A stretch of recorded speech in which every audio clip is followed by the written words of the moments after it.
Good afternoon, and thank you for being here with us today. And welcome at our offices of VUB and imec for the seminar The Ghent Altarpiece in 100 billion pixels. So I'm Frederik Temmermans from imec, and before we start with the actual presentation, I would like to give a short introduction to give you an idea why we are here and why we are organizing this event. So the seminar is organized in context of a European project named Europeana-Space. The project focuses on reuse of digital cultural heritage, and it started in February 2014. And at this moment it's actually close to its ending in February 2017. So the project itself is centered around 6 themed pilots focusing on TV, photography, games, museums, publishing and dance. For all these pilots, multiple applications have been built and several events were organized, including 6 hackathons for each team. In addition to these pilots, some smaller demonstrators were built with a focus on education. And during this seminar, one of these demonstrators, called Photographic Investigation of Artworks, will be used for the first time in a real-world setup, meaning with real teachers and with a real audience. So therefore, you're not just attending a seminar, but you're also part of an experiment. So you need to be aware of that. To introduce what the demonstrator does, I need first to briefly introduce a website which is called Closer to Van Eyck. And I'm sure many of you already know the website, but I'll just quickly show it to you.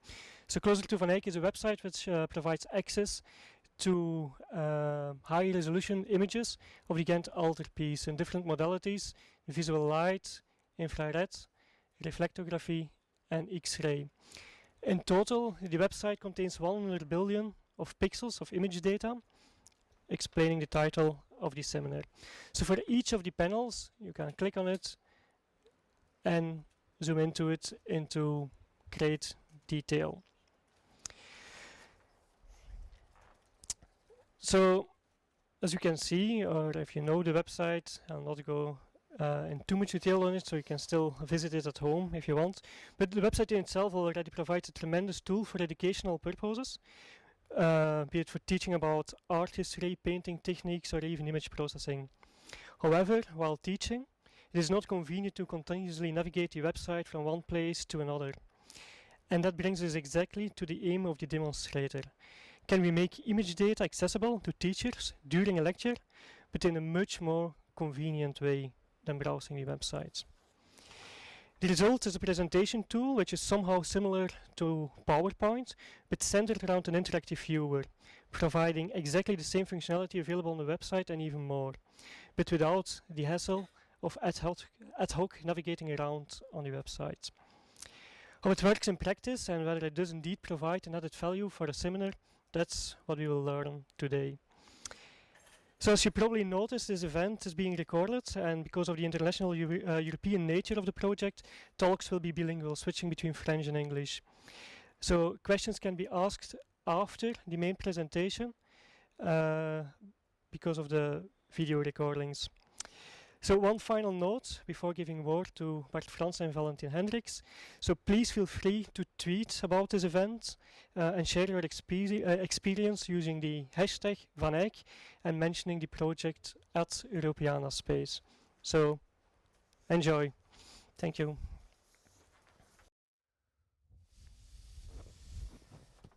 Okay, thank you, Frederik, for this introduction. My name is Bart Fransen. I am a colleague of your Professor Valentine Hendriks at the Royal Institute for Cultural Heritage, and at the moment at the IRPA, or KIK, or Royal Institute.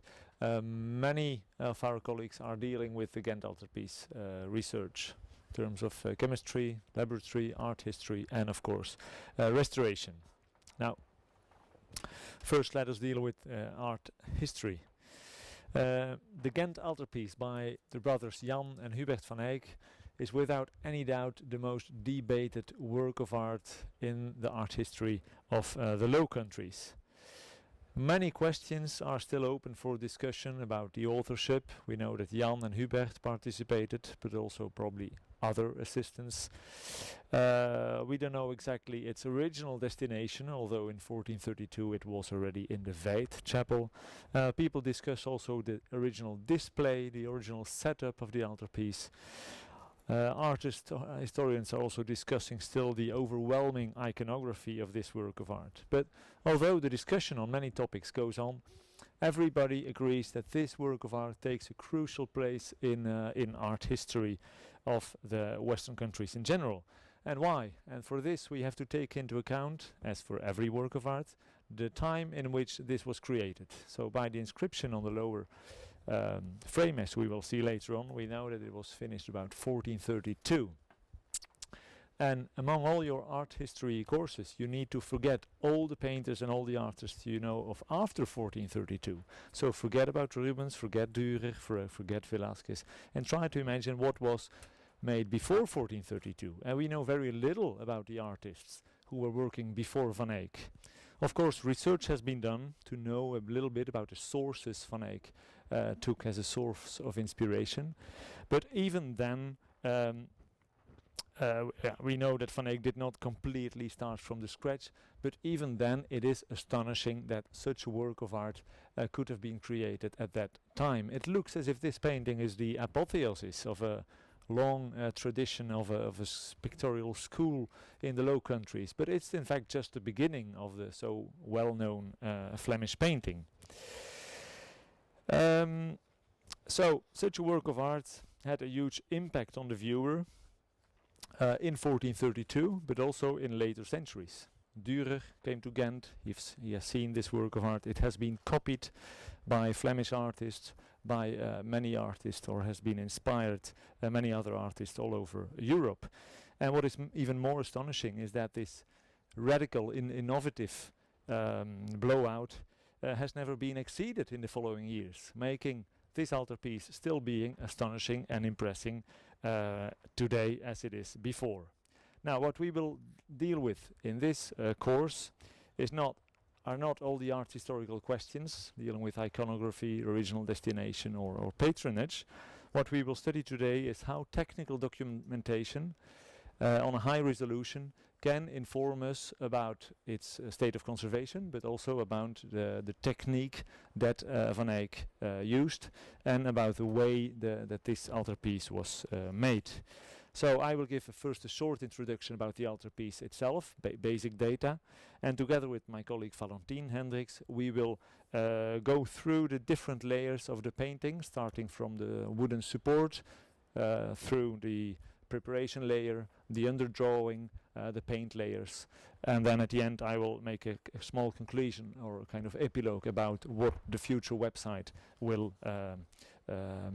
hope to bring. Now, without entering into detail, let us simply have a look at what we see, just to name the different aspects in this website. There is a lower register in the altarpiece, which is different from the upper register, also because of the articulation of the wings that is different. And probably in the original setup, they were not even stick together as we are used to see them nowadays. There was probably a space in between. In the lower register, we see a landscape that continues over the 5 panels. We have the just judges on the left side. This is in fact a copy of the original panel that was stolen in 1934. Then we have the Knights of Christ. The central panel is dedicated to the adoration of the Lamb, adored by representatives of the Old Testament, the New Testament at the right side, confessors and holy virgins. When we move more to the right, we have hermits and a group of pilgrims led by Saint Christopher. Now, all levels of society are represented in this lower section. On the upper register, the spaces do not continue over the 3 panels. We have Adam and Eve at the both extremes. We have singing and musician angels, and we have in the central part the deities made by the Virgin, Saint Christ represented as God the Father and John the Baptist. And this is the usual deities as we can find them in many Last Judgment scenes.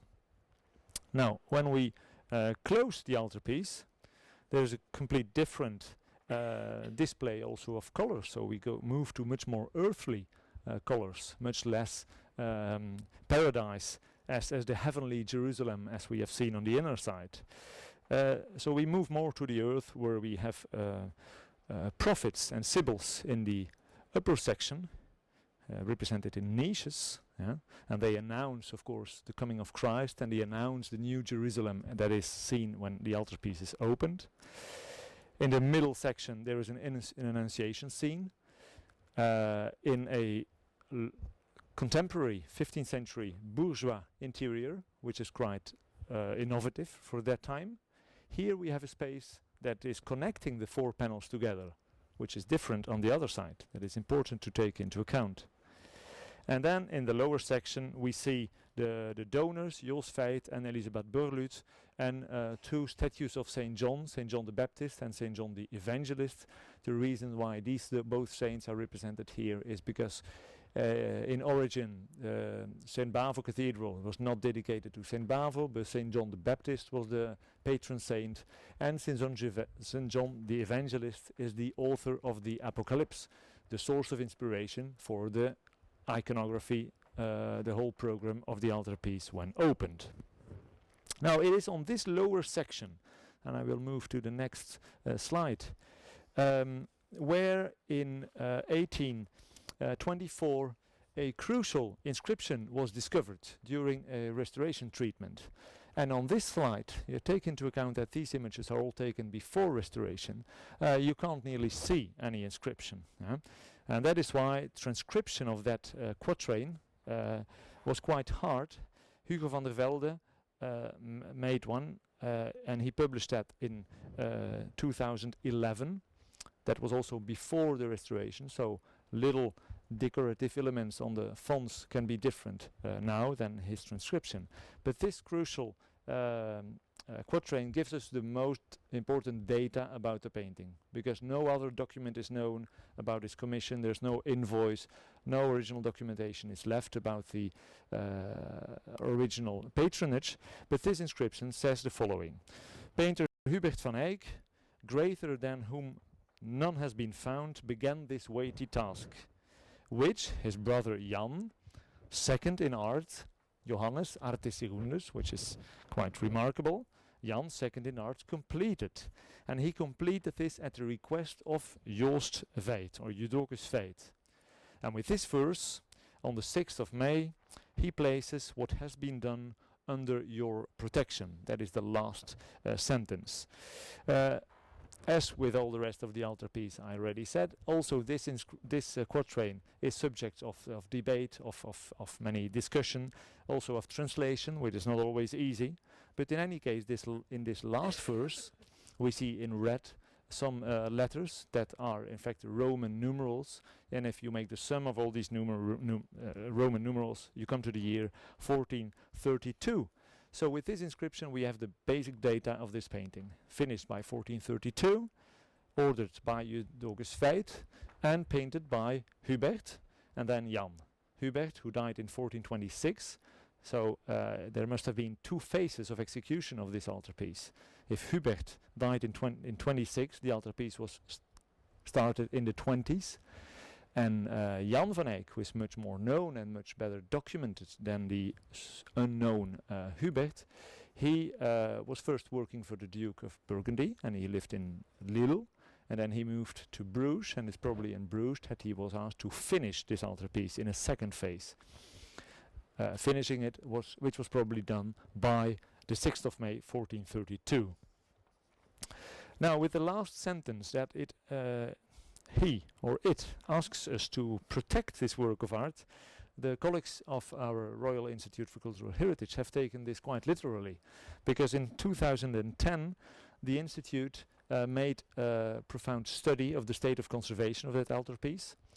Kind of diagnosis was made to know if restoration was recommended or not. And on that occasion and thanks to a grant from the Getty Foundation, it was decided that high-resolution images were taken in different modalities. And all the results of this documentation campaign is what can be seen on the current Closer to Van Eyck website.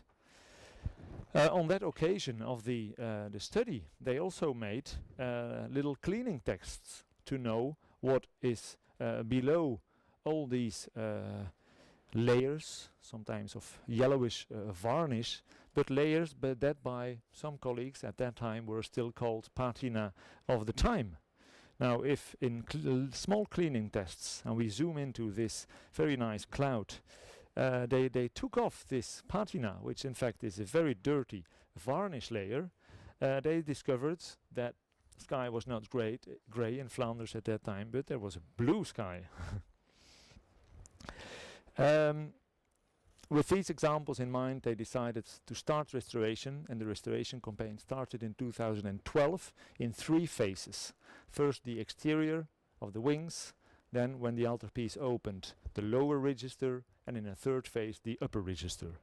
The phase in which we are now is the lower register, so phase 2. Phase 1 has been finished, and some results have already been published in the press. And it was even more astonishing that not only removing the varnish, but that lots of big parts of the painting were overpainted by 16th and 17th century painters. And so the restoration took longer than was thought in the beginning, and was much more impressive. Yeah.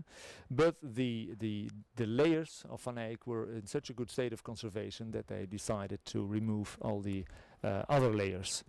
So what we see now is a complete different way, different altarpiece in terms of colors, in terms of the frames look different. You see here a stone imitation which was completely overpainted by black paint in layer stages.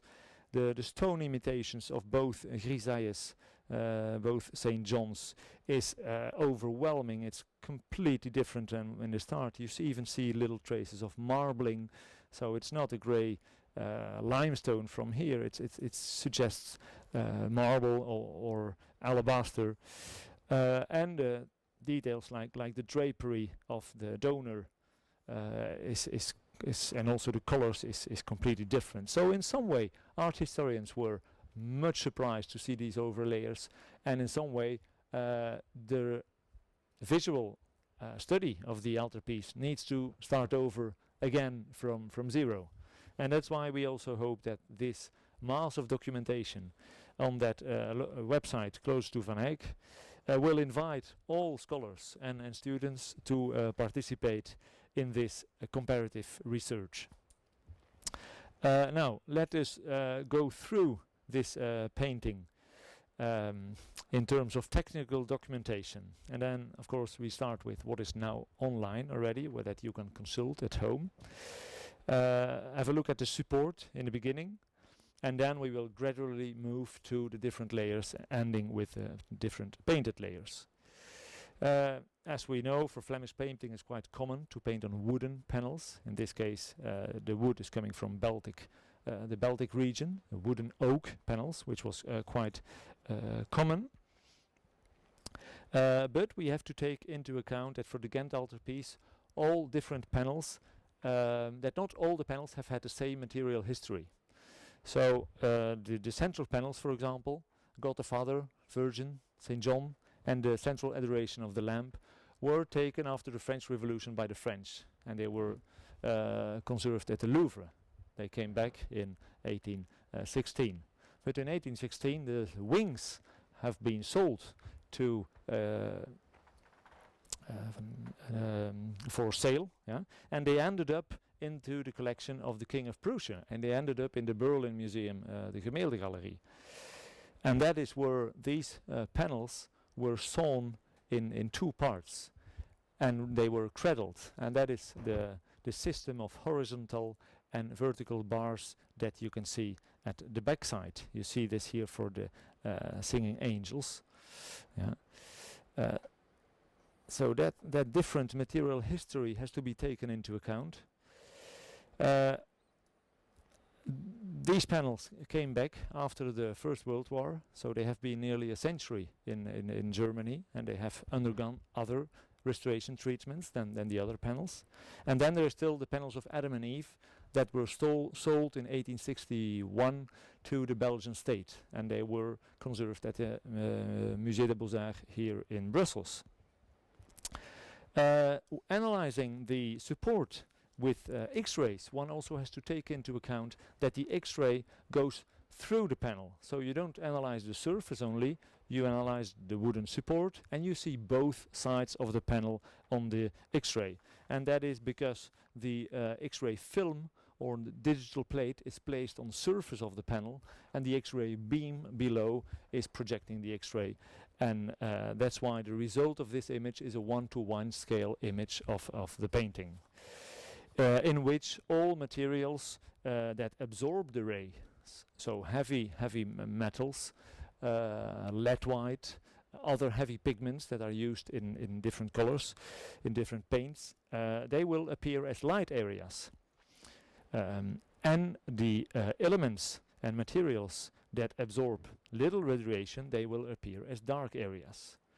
Of course, reading an X-ray when taking into account that both sides of the painting are documented makes it extremely complicated. Here we see the face of Adam, but at the same time we see the drapery of one of the prophets. Here, of course, this white part is a metallic element, it's one of the hinges, and we even see the little nails that went through the frame. In this slide you can see indeed that for the wings that were conserved in Berlin for a century more or less, we see all these cradles, which is not the case for Adam and Eve. So in some way Adam and Eve are harder to read, these documents, but these are the most intact panels in terms of structure and support. The central panels, in the central panel of the Adoration of the Lamp, we can see, for example, on the X-ray, it's only painted on one side, of course, so this makes it easier. We can see different phases of interventions on the structure, such as these little metal clamps, as you can see here. You see these little, and that was probably meant to add, that was added when the joints opened. Here you see the joint between two panels.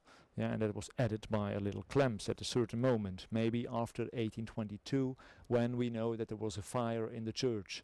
And it might be that this fire had opened the joints of the panels, the heat of it.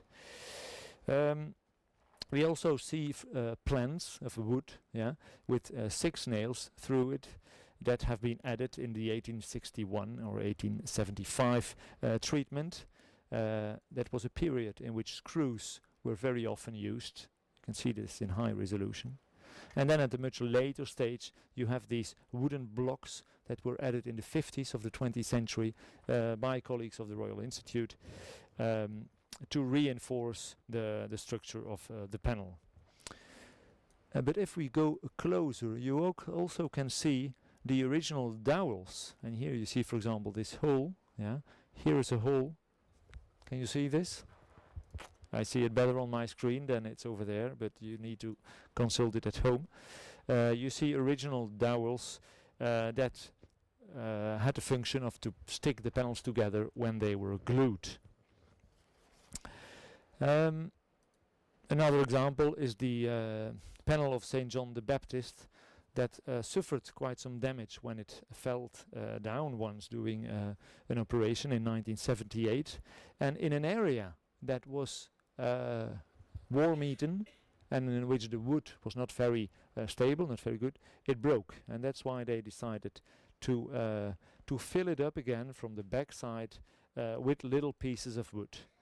And here I don't see on the screen, but you can see some lines in which you can have an idea of the size of the wood, which is crucial and very important also on the website. If you would go and consult it, is to click on this image, And there you see in which detail you are, so you don't lose your orientation, but you also see a scale. And so now this is, here we're looking on a scale of 1 centimeter. Okay, so this is throughout the whole website for all images.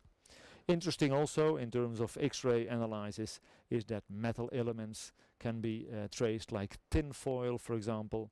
Here we see repeated patterns of brocaded, of applied brocade, in which motifs were repeated and technically transferred one to another on little tin foils that were stuck and beaten on a molding with a certain relief, then were glued on the panel, were then gilded, were highlighted with paint, and this was repeated several motifs. So here you can nicely see how the tin leaf was cut out in detail. And so this gives a completely different structure than what you see from the surface. That is for what concerns the X-ray and the panel, and then I give the floor to Valentine for the infrared.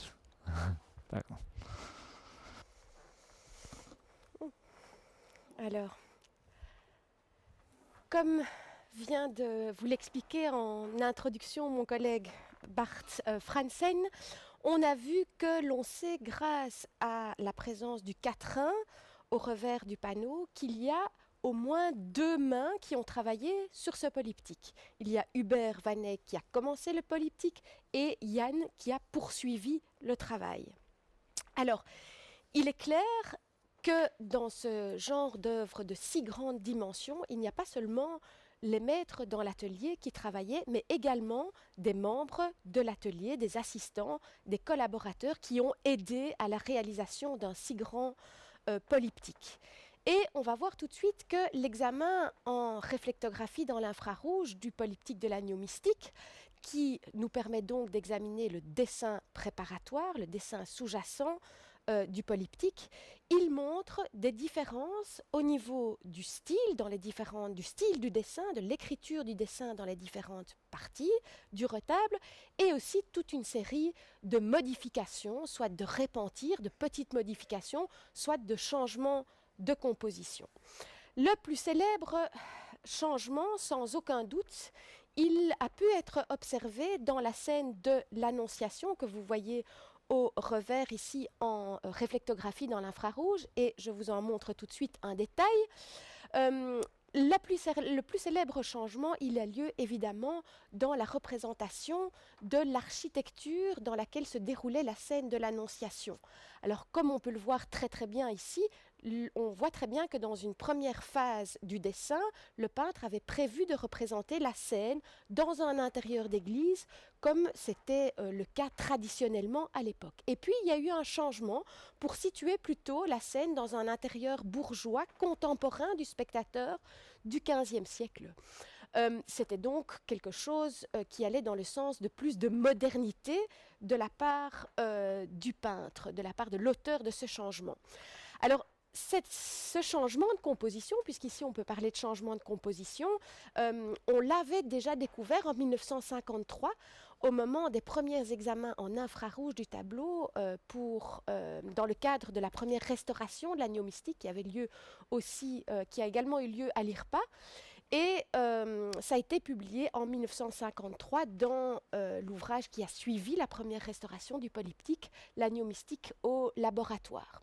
Mais ici, l'examen en réflectographie dans l'infrarouge a permis de mieux voir ce dessin et ça a permis de suggérer de nouvelles hypothèses. Comme vous le voyez ici, il y a une différence entre le dessin de la Vierge et de l'ange et le dessin de la vue de ville et de la vue d'intérieur. Vous voyez que les éléments d'architecture se voient beaucoup mieux dans la vue d'intérieur et la vue de ville par rapport à ceux de l'ange et de la Vierge. Et quand on regarde, on les met en comparaison, vous voyez qu'il est plus difficile, il est plus difficile ici dans la partie de l'ange. Hop, je vous le montre ici, voilà. Le dessin est moins visible, il est beaucoup moins appuyé que dans la vue de ville. Et un même commentaire s'applique d'ailleurs pour le panneau qui représente la Vierge et celui qui représente la petite vue d'intérieur. On voit très clairement que le dessin de la vue de l'intérieur est beaucoup plus appuyé. Eh bien, un simple constat comme ça nous a permis d'aller plus loin dans les réflexions et de proposer en réalité que ces panneaux aient été travaillés par pair. C'est-à-dire que celui qui a dessiné le panneau de l'archange a travaillé en parallèle avec celui qui a dessiné le panneau de la Vierge. Il s'agissait même peut-être du même peintre, du même auteur. En tous les cas, ils ont travaillé côte à côte et c'est certainement la même chose pour ceux qui ont travaillé côte à côte dans la vue de ville et dans la vue d'intérieur. Petite anecdote, ce qui est très intéressant, c'est que lorsque les restaurateurs de l'agneau mystique ont travaillé sur ces parties, eh bien, ils ont aussi travaillé par pair. C'est-à-dire que le restaurateur qui s'occupait de la vue de ville et celui qui s'occupait de la vue d'intérieur ont travaillé côte à côte et probablement d'une même manière que la façon dont ces panneaux ont été exécutés à l'époque. Alors, il y a différents éléments qui nous permettent de confirmer le fait que ces panneaux ont été travaillés par pair. Et le premier, c'est la présence, vous le voyez bien ici, de petits points de repère, de lignes horizontales qui servent de points de repère au moment où on a associé le panneau avec l'archange et la vue de ville. Parallèlement, au moment où on a associé l'ange et la Vierge, on a aussi utilisé des points de repère et ça, on l'observe au revers de ces tableaux.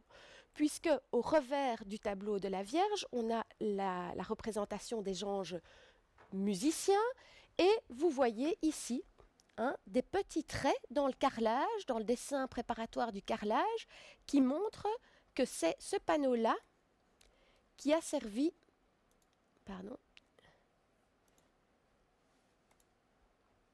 c'est pas grave, c'est donc ce panneau de droite qui a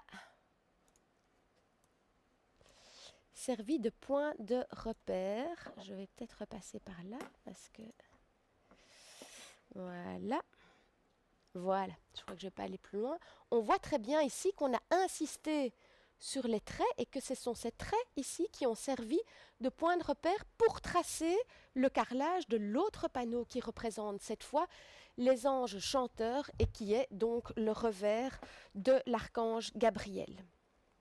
Alors parallèlement, on peut observer sur dans les différents volets du polyptyque des différences de style au niveau de l'écriture du dessin préparatoire. On l'observe déjà ici quand on regarde le dessin préparatoire des anges musiciens. Vous voyez un beau dessin assez appuyé qui est essentiellement un dessin qui est limité à la mise en place des formes. On le voit également dans les mains, un dessin assez appuyé avec un trait assez large. Eh bien, quand on compare ce dessin, il est assez différent de celui qui représente les anges chanteurs, dans lequel on a un dessin de modelé qui est beaucoup plus présent. On le voit très bien dans tous ces magnifiques jeux de hachures qui préparent le modelé dans le visage des anges chanteurs. Alors, à côté de ces différences de style, on a dans différents endroits du retable et dans ces gens chanteurs et musiciens des petits repentirs qui sont parfois assez remarquables. Et un des plus remarquables, c'est certainement la présence ici, au stade du dessin préparatoire, d'une inscription sur le livre dans les anges, le panneau des anges chanteurs.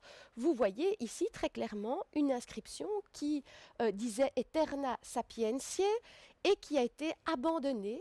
Elle a été dessinée et puis elle a été abandonnée au stade de l'exécution picturale et le peintre a plutôt préféré représenter un motif décoratif.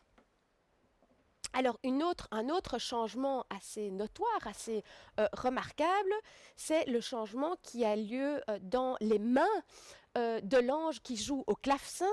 Et en réalité, comme on le voit très très bien ici, ses mains avaient d'abord été dessinées, plus longues, et on voit très très bien la mise en place des doigts qui était beaucoup plus long, et même ses mains avaient été peintes à un premier stade d'exécution picturale, et ensuite elles ont été raccourcies à un second stade, sans doute pour les représenter de façon plus naturelle.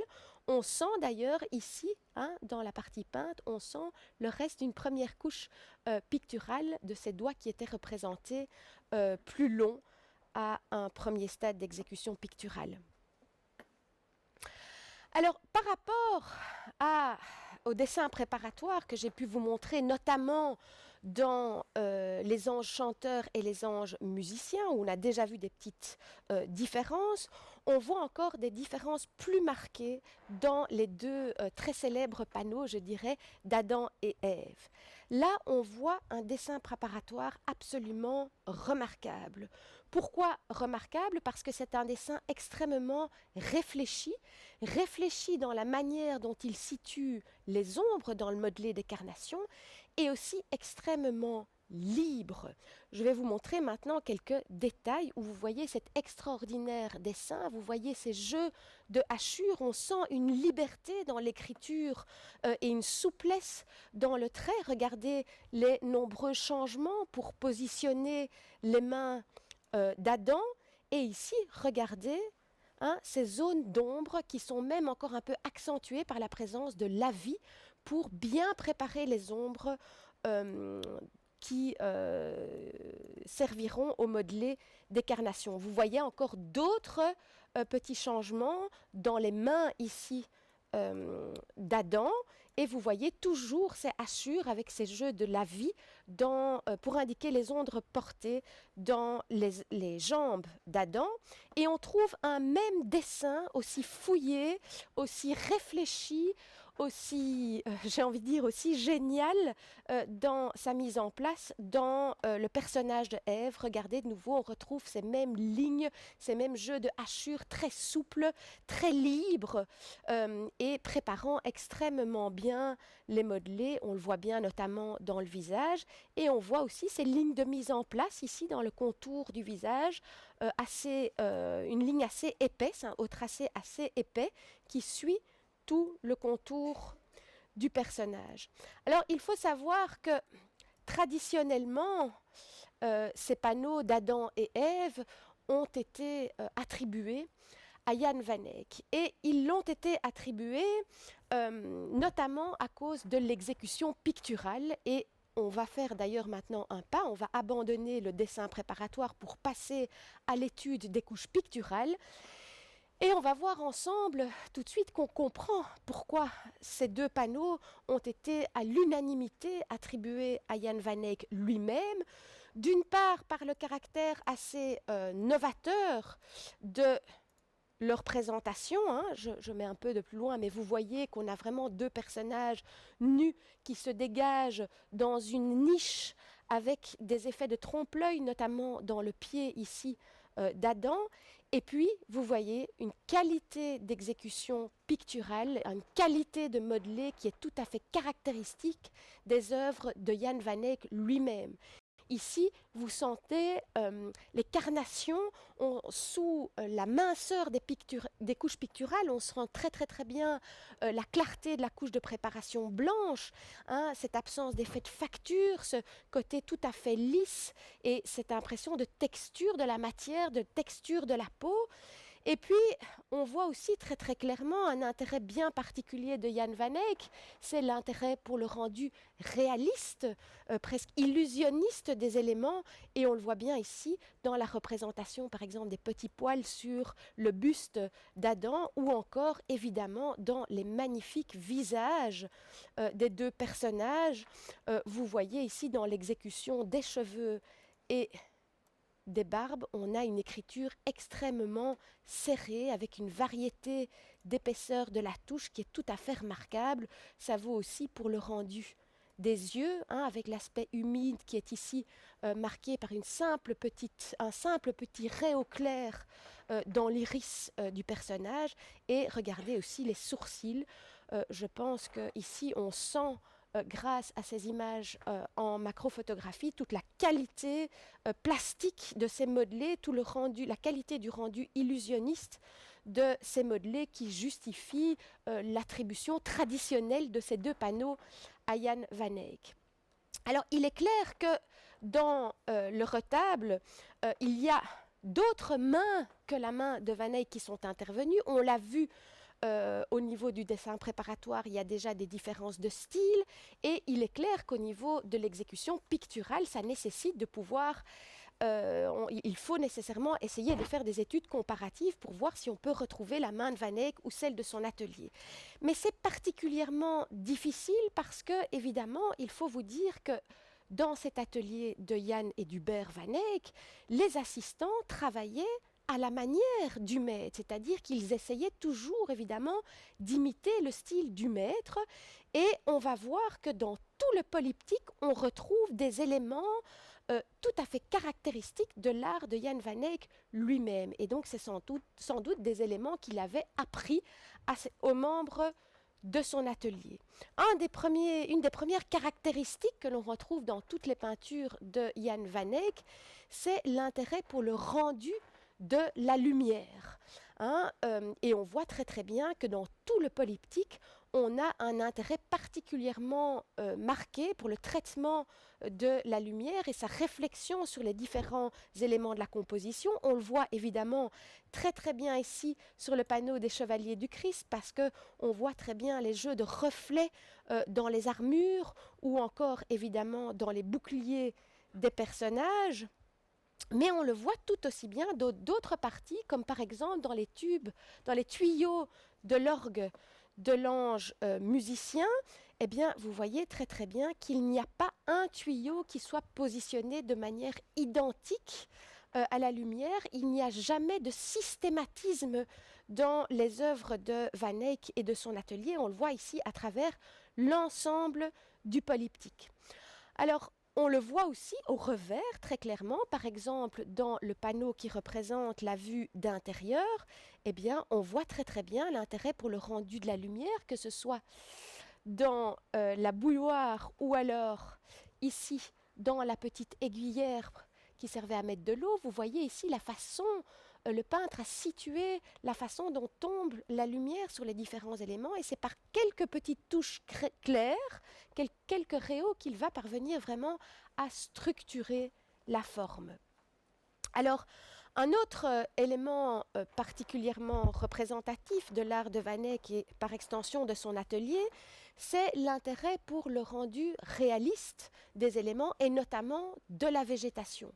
Sur le panneau central de l'adoration de l'agneau, vous avez un remarquable paysage, mon collègue vous l'a montré tout à l'heure. Eh bien, dans ce paysage, il y a toute une série d'essences, de variétés de végétation qui ne poussent pas nécessairement à la même saison, mais qui sont tellement remarquables de réalisme qu'on a des botanistes qui ont pu identifier chacune de ces essences. Ici, vous voyez à l'arrière la présence d'une essence beaucoup plus exotique que l'on retrouve sur un des volets, à savoir sur les pèlerins, le panneau qui figure les pèlerins. Vous retrouvez ici le fameux palmier et le cyprès. Alors évidemment, ce sont des arbres plutôt exotiques qu'on ne trouvait pas dans les anciens Pays-Bas au XVe siècle, et donc on peut se demander d'où proviennent de tels motifs.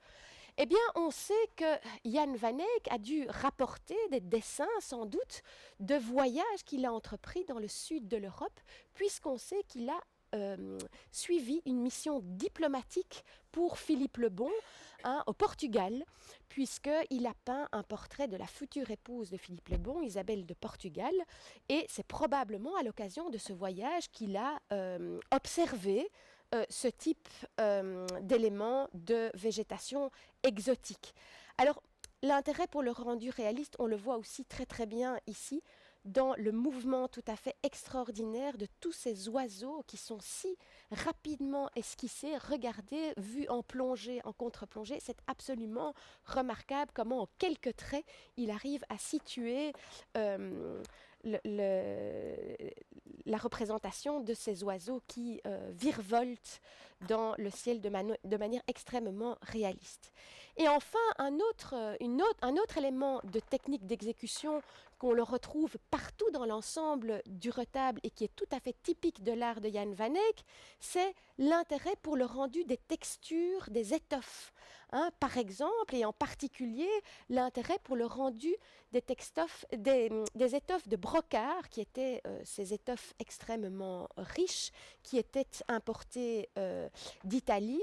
Et vous voyez ici, dans les anges chanteurs, vous voyez un magnifique rendu du vêtement de brocart de l'ange, et vous voyez la façon dont le peintre rend les fils d'or avec une variété d'épaisseur dans l'écriture, avec une écriture qui est extrêmement serrée pour rendre ces différents fils d'or, et surtout aucun systématisme. Alors évidemment, ce brocart, il est représenté à l'avant-plan, puisqu'il est représenté sur l'ange figurant, sur le panneau figurant les anges chanteurs, mais on retrouve un soin aussi poussé, aussi précis, quelle que soit la situation des personnages dans l'espace. Parce que lorsqu'on regarde sur le volet central qui représente l'adoration de l'agneau, dans une scène secondaire à l'arrière-plan, eh bien ici dans les saints confesseurs, vous voyez un vêtement de brocart. Eh bien, si je zoome sur ce vêtement de brocart, vous voyez à nouveau, et pourtant c'est extrêmement petit ici, le personnage est extrêmement petit, mais vous voyez le même soin, la même attention accordée au rendu des textures de matière, même pour les personnages situés beaucoup plus loin dans la composition. Et donc tout ça nous montre l'intérêt de poursuivre justement dans l'étude comparative de ces différentes parties du retable. Et comme vous avez pu le voir jusqu'à présent, le site Closer to Van Eyck nous aide vraiment, est un outil essentiel pour tout chercheur, pour tout amateur qui souhaite poursuivre cette recherche comparative. Et il faut vous dire évidemment que cette recherche comparative, elle pourra aller encore plus loin lorsqu'on aura sur le site internet des photos du retable, de l'ensemble du retable après restauration. Et je passe ici donc pour conclure la parole à mon collègue Bart Fransen. Okay, so ending with a couple of last slides dealing with the future of this website. Please take into account that when in 2010 these images were made at a very high resolution, and that in 2012 this website was launched, it was completely new. No other work of art has ever been in so many different technical modalities also online, maybe in visual macrophotography, but not with X-ray, not with infrared, and never with the possibility to compare one next to the other. And the result of the fact that it's not only high quality imagery, but that we decided to share all this material in open access to everybody worldwide, gave already lots of results in a colloquium that we organized in 2012 dealing with Jan van Eyck. So people use this website not just for the pleasure of the eye, but also as a research tool, and today also as a educational tool. Now this is, for example, another example that could invite scholars to compare techniques, to compare details of the eyes, for example. As my colleague Valentine Hendriks said, this is assumed to be an eye painted by Jan van Eyck. Now if you compare to one of the eyes of the angels, you see a completely different setup, a different way the eyebrows are painted also. Much less detailed at the left. Of course, these paintings still have to be restored, so all observations now need to be taken with some nuance, with care. And so nowadays, what we can see on that website is all the images before restoration. In 2017, all the images, here Joost Veit and Elisabeth Borluth, so on the outside of the wings. The website will be updated with the images after restoration, and as a kind of teaser I can show you the face of Joost Veit, which is already in terms of flesh tones completely different from its state of conservation in 2010, but also the fur here in his dress. All this, for example, seems to have been overpainted in later stages. It has been removed by our colleagues restorer, and the result is now a much more subtle fur than was initially known by art historians. If we move to Elisabeth Borluth, we come to similar conclusions dealing with the flesh tones. The highlights on the nose are completely different than what was known before. I can zoom in on this very nice detail, for example, of the little metallic element that keeps the veil in its place.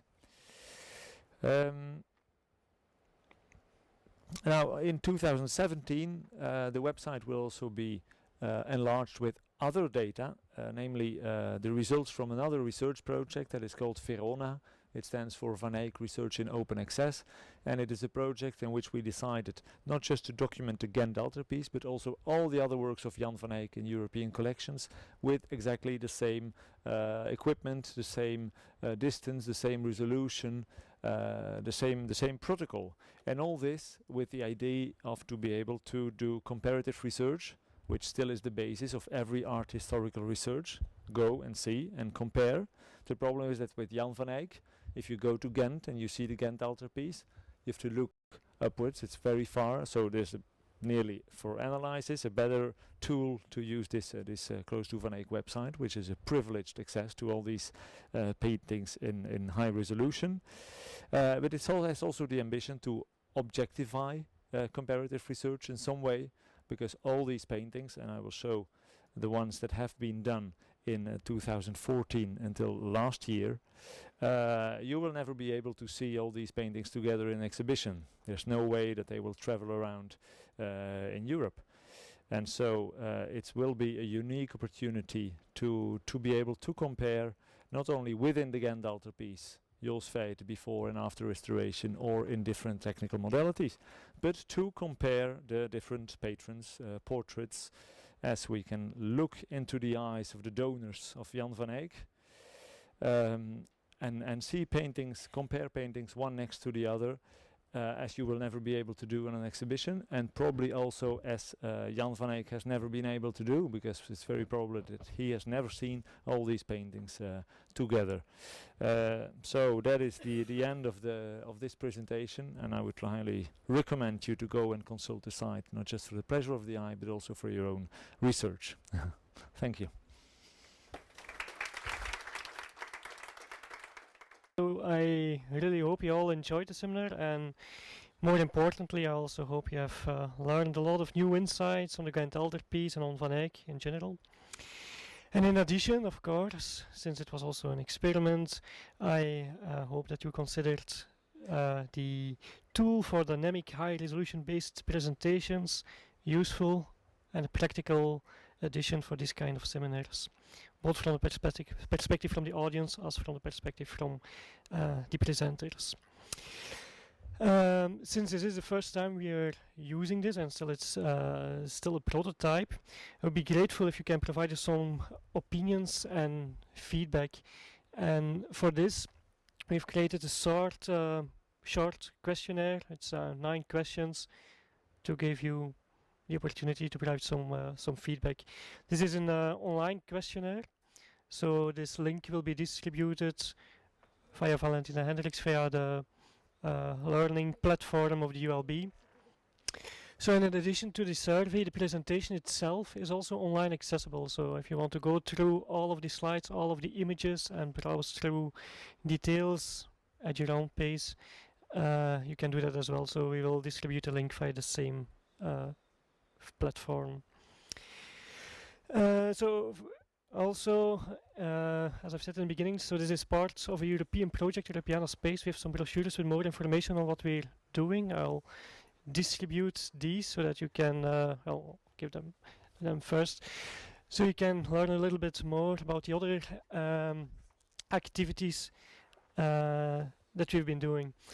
And then finally, as you can see here, so organizing this seminar has been possible thanks to the help of many people who have been involved in building the original website, building this presentation tool, acquiring the images, which are coming from different sources, as you can see in this slide.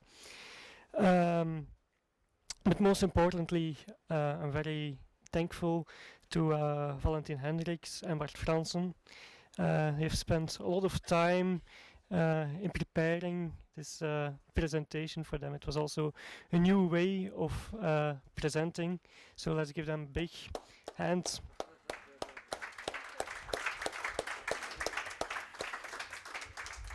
And finally, also thank you to the audience for being here today. I hope you enjoyed it.